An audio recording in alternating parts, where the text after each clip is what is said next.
After more than 100 days of conflict and tense negotiations, the United States and Iran reached a memorandum of understanding on Sunday, agreeing to halt hostilities and restore global supply chain stability. US President Donald Trump announced that under the deal, the strategic Strait of Hormuz will reopen on Friday following the signing of the peace agreement in Switzerland. The reopening of the waterway is expected to bring much-needed relief for India, which imports about 88% of its crude oil requirements, with nearly 60% of it transiting through the Strait of Hormuz. In addition, around 85% of India's LPG imports also pass through this key shipping route. The disruption had led to supply pressures in the domestic market since the conflict began earlier this year, contributing to higher fuel and energy costs and pushing wholesale price inflation upward in May. The reopening of the Strait of Hormuz following a US-Iran framework deal is a significant positive for India's external sector. Nearly 60% of India's crude imports transit through this choke point, so reduced geopolitical risk directly lowers freight premiums, insurance costs, and price volatility. In the short term, softer oil prices will ease India's import bill, support the rupee, and create some fiscal space by reducing subsidy pressures.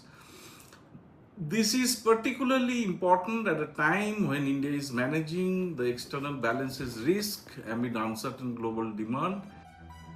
Following the peace deal announcement by US President Donald Trump, the Indian rupee strengthened by 60 paise to settle at 94 rupees 58 paise against the US dollar on Monday, as global crude oil prices fell sharply.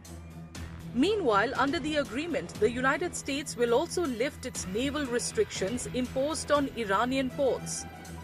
The development comes as a relief for India's shipping sector, which had faced heightened risks in recent weeks amid disruptions in the region. Indian commercial tankers had come under attack last week, with 3 Indian sailors being killed in one such attack. Very difficult to say whether the ceasefire will last for a long time, but it is the first sign in several months that it is.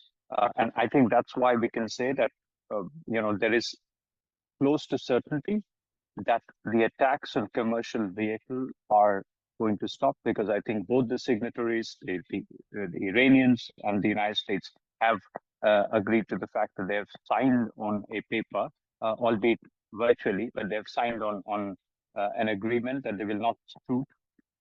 And opening of the Strait of Hormuz is one of the first demands that was laid out as part of this deal. The peace agreement between the US and Iran was negotiated through mediators that included Pakistan and Qatar, who initially got the countries to agree to a 2-week ceasefire agreement on April 8th. The ceasefire was extended till the completion of the talks.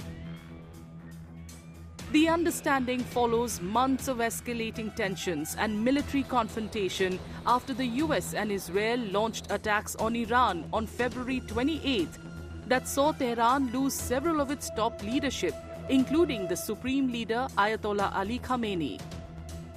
Khamenei's son Mujtaba is now the supreme leader, but has not been seen in public since the war began.